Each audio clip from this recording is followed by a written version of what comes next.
So if I want to start with sets, I'll first define sets. What is a set? A well-defined collection of objects.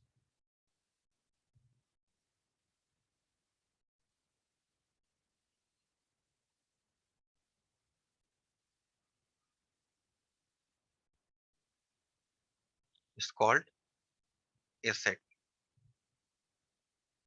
Now you know what well-defined is. I have already told this to you earlier also. That is whatever collection you are taking.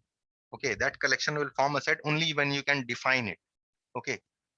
So suppose if I take a student of class 8 and if I take a student of class 9 and a student of class 10, there are three students in the set. Okay. Now they will form the set. I can call it a set only when I can give it a definition.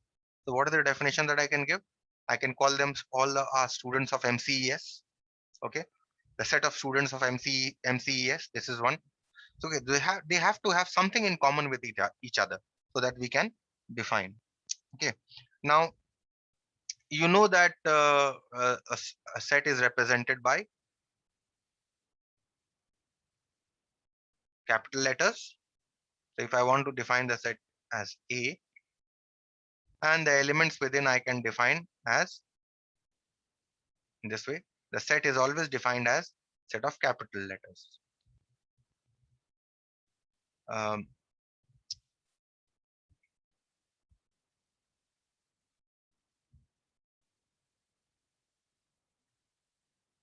Another set, I can have another set in which, and the elements of the set are normally defined denoted by small letters. Okay, so you know all this. Next, we come to representation of sets.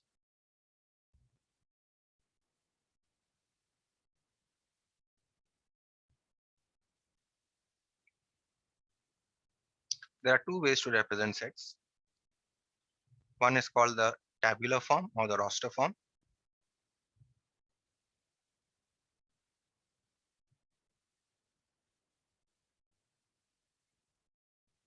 And the other is called the set builder form or the rule form.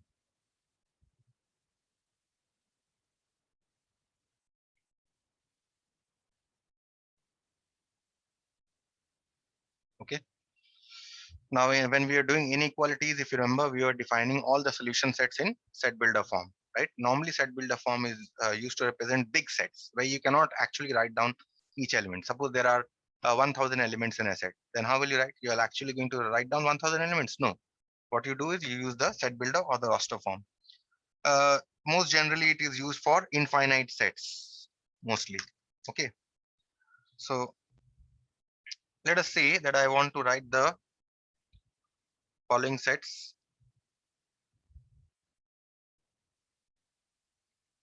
in tabular form, in your set builder form. Okay, let us consider a set.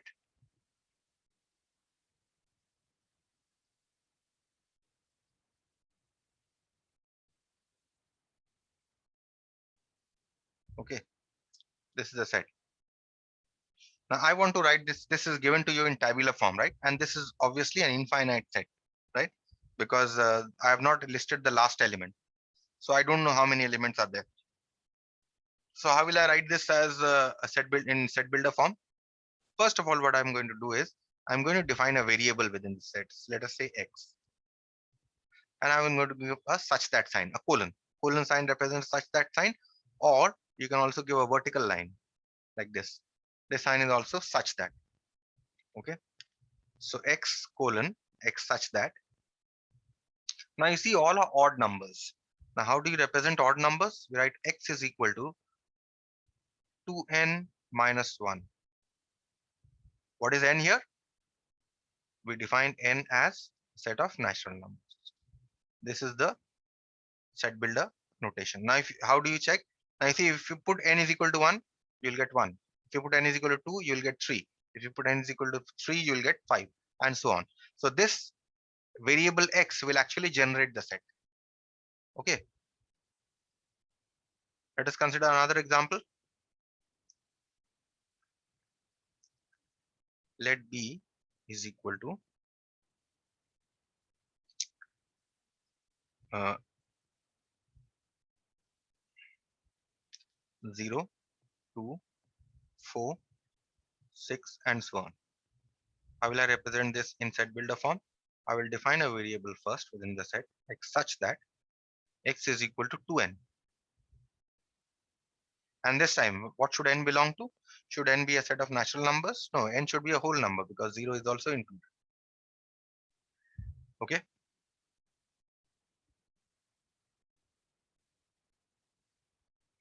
Let us say I give you another set in tabular form.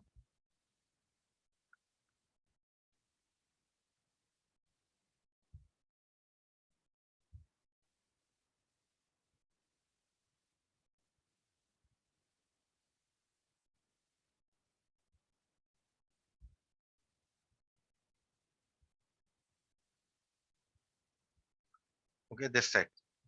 This set is clearly a finite set. It's not an infinite set. If I want to represent this in set builder form, how will I represent this? I will first define a variable x, right, a colon, such that x is equal to. Now you see the numerator is all the numerators you see 3, 4, 5, 6, 7, 8, right? So if I call the numerator as n, okay, and if you see the denominators, if you add 5 to the numerators, you will get the denominator, right? So for the first fraction, you see that if I add 5 to 3, I'll get 8. For the second fraction that you see, if I add 5 to 4, I'll get 9. And similarly, for the third fraction, 5 by 10, if I add 5 to the numerator, I'll get 10, the denominator. So that means whatever is the numerator, if I add 5 to the numerator, I'll get the denominator. But again, here, what does the numerator start with? The numerator starts with 3 and ends with 8. The numerator is a natural number which lies between 3 and 8. Right? Okay, is this definition clear? Yes, sir. Suppose if I give you another one, an easy one this time, let's say 1 cube, 2 cube, 3 cube, 4 cube, and so on. This is an infinite set. How do I write this in set builder form? I define a variable x such that x is equal to n cube, cube of all natural numbers. And I say that n is a natural number. N belongs to n. Okay. So Yes, sir. this is how you define, and this is how you write the sets in set builder form. Okay. Let's continue with the next definition, which is finite and infinite sets.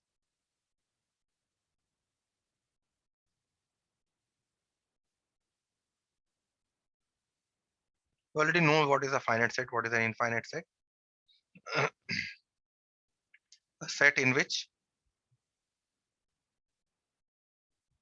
A set which consists of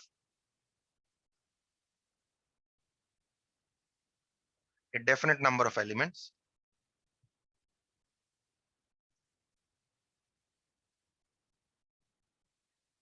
is called a finite set.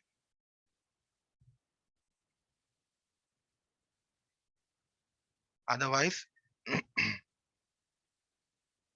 it is called an infinite set. What can be example of finite and infinite sets?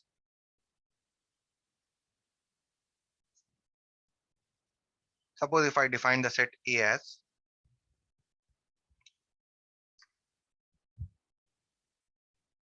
x such that x square plus 5x minus 24 is equal to 0. X belongs to R. Is this a finite set? Yeah, this is a No, finite set. sir. This is a finite set because it only consists of the solutions of this quadratic. Okay. So how will you solve this quadratic, Piyush? Sir, middle term factorization. Yes. So instead of writing this way, what you do is middle term factorization. Tell me the factors. Sir, 8 minus 3. 8 and minus 3. Yes, sir. So plus 8x, I can write this set as x such that x square plus 8x minus 3x minus 24 is equal to 0. X belongs to R.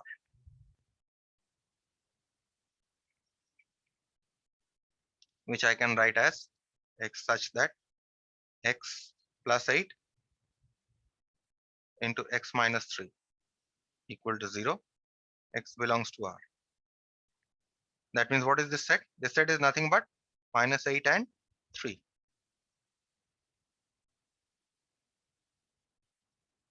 Finite set. So this set here is a finite set and it consists of only two elements, minus 8 and 3. Clear? Definition of finite set? Yes, sir. Infinite sets, the standard sets are called infinite sets, right? We have already done this.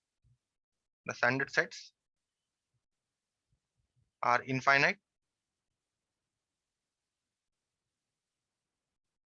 For example,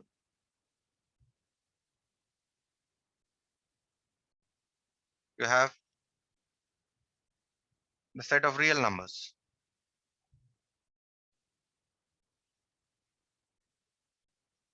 What is the standard representation? This, right?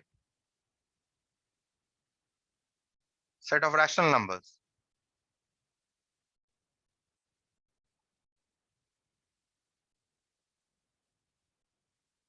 How do you represent set of rational numbers?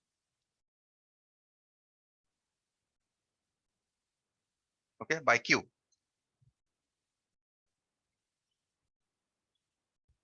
Set of natural numbers.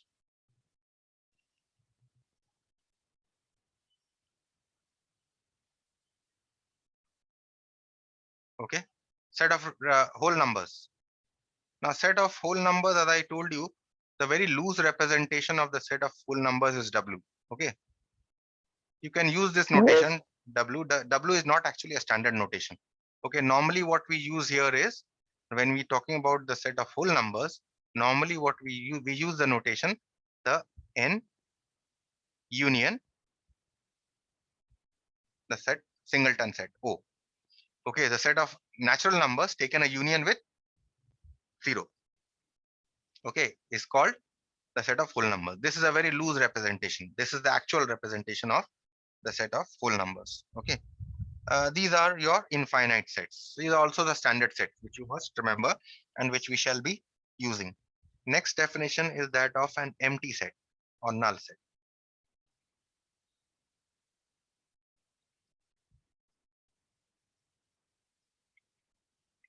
What is the definition? A set containing no element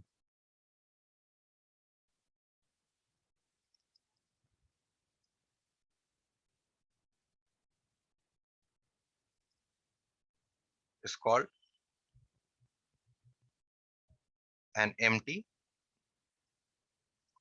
or null set. It is denoted by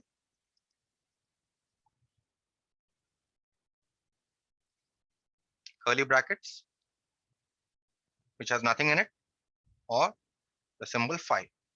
Okay, example.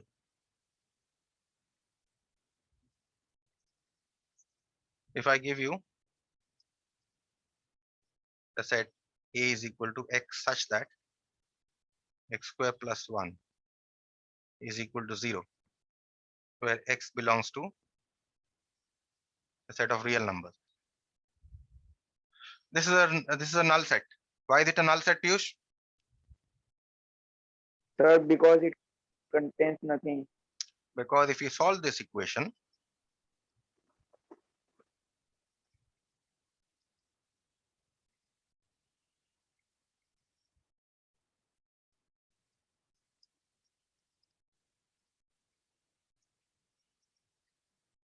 you will not get any solution. Will you get any solution in the real numbers? You will not get. Therefore, this is a empty set. Clear? Yes, sir. So this is what we mean by empty or null set. Okay. Next, we come to the definition of singleton, doubleton, and tripleton set.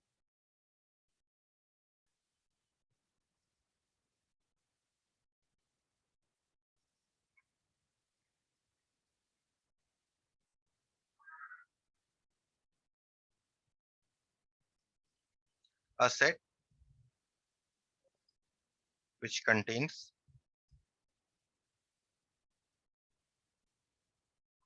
one or two or three elements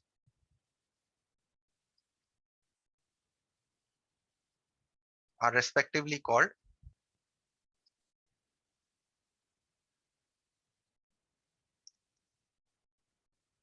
singleton, doubleton,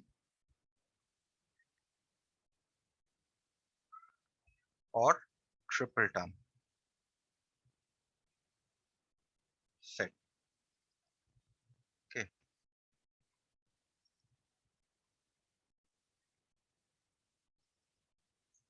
If I say let A is equal to 2, 3. This has two elements. Then A is Yes. called a doubleton set. Doubleton set.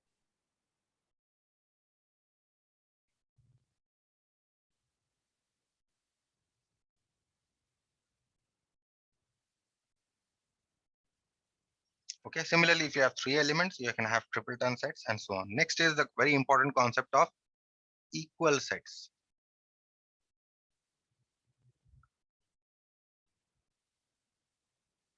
Okay. Two sets, A and B, are said to be equal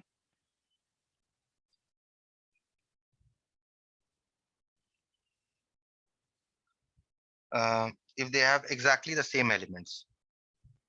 Remember the word here is exactly the same, not the same number.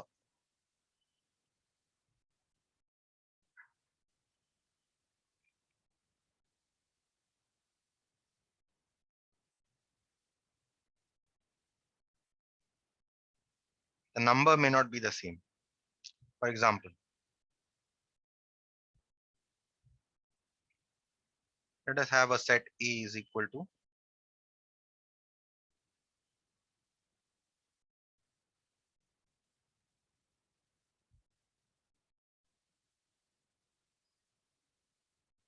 okay, and let us have a set B is equal to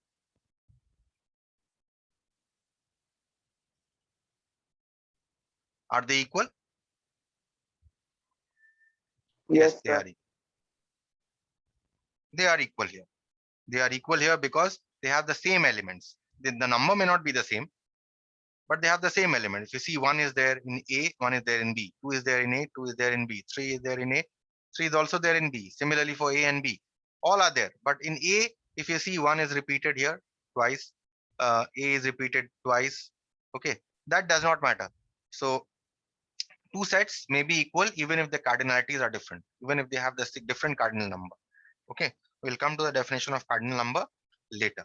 Okay, so I'll stop here for today.